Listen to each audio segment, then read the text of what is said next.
오늘 성경 말씀은 창세기 43장 11절에서 34절입니다. 많은 고난을 겪은 요셉에게 가장 힘든 것은 아마도 자신을 이기는 것이었을 것입니다. 왜냐하면 그에게 쓴 뿌리가 있기 때문입니다. 그것은 자기에게 상처를 입혔던 형들에 대한 미움이었습니다. 인간의 감정 가운데 무서운 것은 분노입니다. 원한을 품는 것입니다. 왜냐하면 이것은 파괴적이기 때문입니다. 그런데 분노와 원한이 무서운 더 근본적인 이유는 이것들은 상대방을 파괴하기 전에 먼저 자신을 파괴하기 때문입니다. 그러므로 목표를 이루기 위해서는 이런 파괴적인 감정들을 잘 다스려야 합니다. 자기 감정을 다스리기 위해 우리에게 필요한 것은 비전입니다. 비전이 있는 사람은 자기 감정을 억제합니다. 왜냐하면 비전을 이루기까지는 모든 것을 참고 포기할 수 있기 때문입니다. 분노도 원한도 보류합니다. 이것은 세상 사람들도 가지고 있는 것입니다. 비전을 이루기 위해 바쁘게 사는 사람들은 사고치지 않습니다. 분노할 시간이 없습니다. 그렇다고 이 비전이 분노를 완전히 없애는 것은 아닙니다. 그래서 나중에 비전을 성취한 후에는 더 무서운 파괴력으로 변할 수가 있습니다. 야망을 이루고 나서 그에 따른 힘으로 더 큰 분노나 복수를 할 수 있습니다. 그래서 우리는 두 번째의 것을 더 구해야 하는데 바로 성령님입니다. 오래 참음과 절제는 인간 스스로는 온전히 행하지 못합니다. 하지만 성령님이 도우시면 7번씩 70번이라도 용서가 가능합니다. 이렇게 성령 충만한 사람은 자기 감정을 초월할 수 있습니다. 무엇보다도 성령의 열매인 사랑으로 분노를 완전히 끊어버릴 수 있습니다. 사랑으로 분노를 깨끗이 태울 수 있습니다. 그렇기 때문에 우리는 성령의 도움을 받아 사랑으로서 우리의 감정을 다스려야 합니다. 요셉은 형들에 대한 상처가 있었습니다. 사실 요셉의 상처는 형들에게 분노를 일으킬 만했고 원한을 갖기에 충분했습니다. 어느 누구도 요셉의 입장이었다면 형들에게 복수하고 싶지 않을 사람은 없을 것입니다.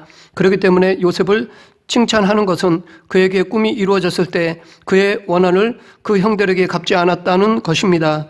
그가 얻은 권력으로 원한을 갚지 않았습니다. 그가 그렇게 할 수 있었던 것은 성령으로 감동된 삶을 살았기 때문입니다. 성령님의 역사는 우리의 부정적이고 파괴적인 힘을 긍정적이고 화합하는 힘으로 변화시킵니다. 이 성령의 역사는 요셉에게 사랑으로 나타났습니다.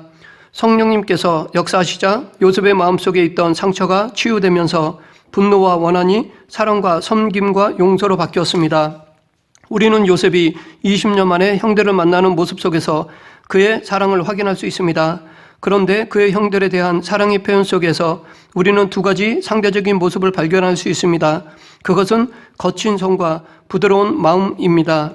요셉은 20년 만에 만난 형들을 알아보았지만 형들은 그를 알아보지 못했습니다. 요셉은 형들을 일부러 정탐꾼으로 몰아붙이면서 거칠게 대했습니다. 요셉이 이렇게 하는 데에는 그 이유가 있었습니다. 왜냐하면 역설적이게도 그는 형들을 정말 사랑했기 때문입니다. 요셉은 성령의 역사로 형들을 용서한 지는 이미 오래였습니다. 그런데 형들을 감옥에 가두는 이유는 그들을 치료하기 위해서였습니다. 요셉은 형들을 쉽게 용서해 줄 수도 있었습니다. 그러나 그것만이 사랑이 아님을 요셉은 알고 있었습니다. 그래서 그는 이 방법을 통해서 그들 안에 있는 깊은 죄책감을 치료해 주고자 했습니다. 죄책감 때문에 겪는 고통은 상당히 큽니다. 요셉의 형들은 지난 20년 동안 죄책감이라는 고통을 받으며 살아왔을 것입니다. 어쩌면 그들은 오랜 시간 동안 동생을 팔았다는 죄책감을 잊으려고 무척 노력했을 것입니다. 그것을 잊고자 더욱 분주하게 하루하루를 살았을 것입니다. 그러나 그렇다고 죄책감이 쉽게 없어지는 것은 아니었습니다. 다만 죄책감을 덮어놓을 뿐이었습니다. 어떤 면에서 요셉이 받은 고통만큼 형들도 큰 고통을 받았다고 할 수 있습니다.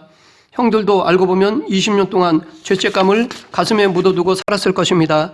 이것을 안 요셉은 정말 형들을 사랑하여 그들에게 죄책감을 씻어주고자 형들 속에 있는 어두운 죄악들을 드러내기로 했던 것입니다. 치료의 시작은 환자가 질병을 인정할 때부터라는 말이 있습니다. 병이 있는데도 없다고 고집하면 치료할 수 없습니다. 수술해야 할 병을 진통제로 일시적으로 무마시켜 놓으면 나중에 더 큰 고통을 받게 됩니다. 그렇기 때문에 지금 당장은 아프지만 상처를 드러내야 합니다. 요셉이 형을 대하는 모습은 마치 수술하는 의사의 모습, 병을 진단하는 의사의 모습처럼 거친 모습이었습니다. 진정 형들을 사랑하기에 모든 감정을 감추고 거칠게 대한 것입니다. 죄책감이 많은 사람들은 포장을 잘합니다. 도둑이 자기 발 저리듯이 물어보지 않았는데도 자기는 죄를 짓지 않았다고 합니다. 요셉의 형들도 우리는 다 한 사람의 아들로서 독실한 자니 종들은 정탐꾼이 아니니이다 라고 말했습니다. 그들 스스로 독실한 자, 즉 정직한 자들이라고 변호했습니다. 그리고 자기들이 팔아넘긴 요셉에 대해서는 없어졌다라고 말했습니다. 이들이 동생을 애굽에 팔았다고 말하지 않고 단지 없어졌다고 말한 것은 이렇게 하는 것이 본인 스스로에게 덜 죄책감을 불러오기 때문이었을 것입니다.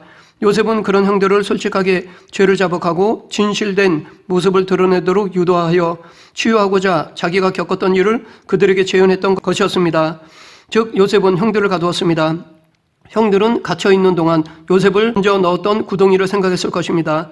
그동안 애써 감추었던 죄책감이 그들의 표면에 드러났을 것입니다. 그리고 나서 요셉은 형들을 고향으로 보냈는데 자루 속에 돈을 다시 넣었습니다. 요셉의 형들은 자루에 들어있는 돈을 보고 요셉이 의도한 대로 하나님을 생각했습니다. 그리고 요셉은 다시 붙들어 온 형들에게 너희가 독실한 자이면 너희 형제 중 한 사람만 그 옥에 갇히게 하고 너희는 곡식을 가지고 가서 너희 집들의 주림을 구하고 너희 말째 아우를 내게로 데리고 오라. 그리하면 너희 말이 진실함이 되고 너희가 죽지 아니하리라 라고 말했는데 이 말은 은연중에 그들의 양심을 건드리는 것이었습니다. 평소에도 형들은 요셉을 파는 것 때문에 베냐민을 보는 것이 괴로웠을 것입니다. 그런데 정탐꾼이라고 몰아붙이면서 그것이 아니라는 것을 증명하고자 베냐민을 데려오라고 하니까 그 순간 아마도 그들의 죄책감이 극대화되었을 것입니다. 그러자 형들은 드디어 자기들의 죄를 고백했습니다. 우리가 아우의 일로 인하여 범죄하였도다. 그가 우리에게 애걸할 때에 그 마음의 괴로움을 보고도 듣지 아니하였으므로 이 괴로움이 우리에게 임하도다. 르우벤이 그들에게 대답하여 가로되 내가 너희더러 그 아이에게 득죄하지 말라고 하지 아니하였느냐. 그래도 너희가 듣지 아니하였느니라. 그러므로 그의 핏값을 내게 되었도다. 형들은 지난 20년 동안 두려워서 한 번도 입 밖에 내지 않았던 과거의 죄를 회개했습니다. 이렇게 과거의 죄를 철저히 회개한 형들의 말을 요셉은 다 듣고 있었습니다. 이런 모습은 겉으로 보기에 엄하지만 형들에 대한 요셉의 사랑이 담겨 있습니다. 그는 남몰래 울고 다시 돌아와 시므온을 취하여 결박하고 옥에 가두고 다른 형들은 집으로 보냈습니다. 시므온은 거친 사람이었습니다. 창세기 34장 25절에서 알 수 있듯이 시므온은 동생 디나가 강간당한 것을 알고 세겜 사람들을 처참하게 죽였던 사람이었습니다.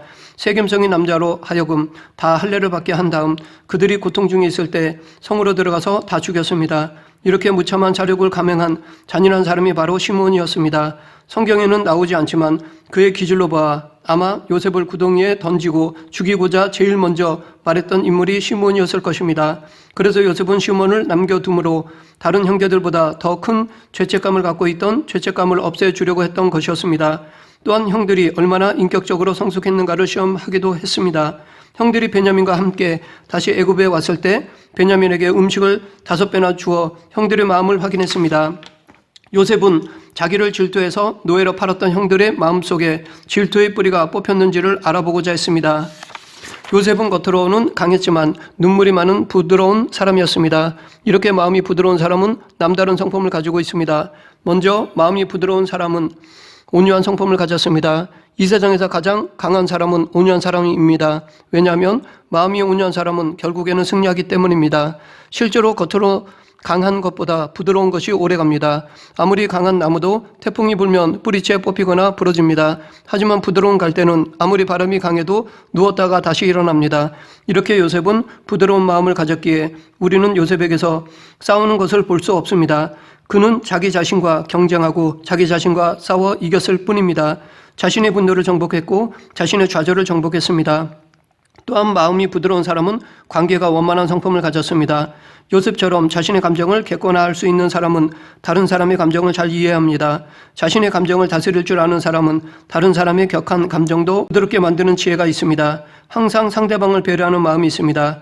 요셉이 이렇게 지도자로서 원만한 인간관계를 가질 수 있었던 것은 아마도 그가 복잡한 가정에서 태어났기 때문이라 생각합니다. 4명의 어머니 사이에 태어난 여러 형제들과 더불어 살았습니다. 이렇게 다양한 형들과 살면서 다양한 사람들을 품을 수 있는 넓은 마음을 갖게 된 것이었습니다. 좋지 않은 가정 환경이 그에게 유익하게 쓰이도록 하나님이 역사하셨습니다. 또한 마음이 부드러운 사람은 겸손한 성품을 가졌습니다. 부드러운 사람은 자신을 크게 생각하지 않고 겸손합니다. 요셉이 그랬습니다. 그는 자기가 누리는 은혜에 감사했을 뿐만 아니라 부와 권력으로 다른 사람을 섬겼습니다. 자신을 높이지 않고 남을 섬기는 데 열심을 다했습니다. 이렇게 요셉은 인생의 시련을 맞이할 때는 강했지만 사람들을 대할 때는 부드러웠습니다. 그러면서도 그는 자신의 감정을 객관화할 줄 알았고 감정을 다스릴 줄 알았습니다. 파괴적일 수 있는 분노의 감정을 성령의 도움으로 꿈의 성취와 사랑의 에너지로 바꿀 줄 알았습니다. 하나님은 당신의 자녀를 때로 모질게 훈련시키십니다. 그래서 사랑하는 요셉을 종살이와 감옥살이를 시켰습니다. 이보다 더 하기는 사랑하는 독생자 예수님을 십자가에 못 박혀 죽게 하셨습니다. 이 모두 하나님의 강인하고 엄한 모습이었습니다. 그러나 그때도 하나님의 마음은 부드러우셨습니다. 이런 마음을 알았던 예레미야는 주께서 인생으로 고생하며 근심하게 하심이 본심이 아니시로다 라고 하였습니다. 그래서 하나님은 사랑하는 자녀에게 채찍을 허용하십니다. 하지만 거기에는 큰 은혜와 사랑이 담겨 있습니다. 요셉은 그의 꿈이 성취되는 성공을 맛보았습니다. 기나긴 인고의 세월 끝에 애굽의 총리가 되는 성공을 경험하게 되었습니다. 세상에서의 성공은 마치 꽃과 같습니다. 꽃처럼 화려합니다. 그런데 하나님은 그에게 이 꽃을 찾으시는 것이 아닙니다. 바로 열매를 찾으십니다. 하나님께서 받으시는 영광은 꽃이 아니라 열매입니다.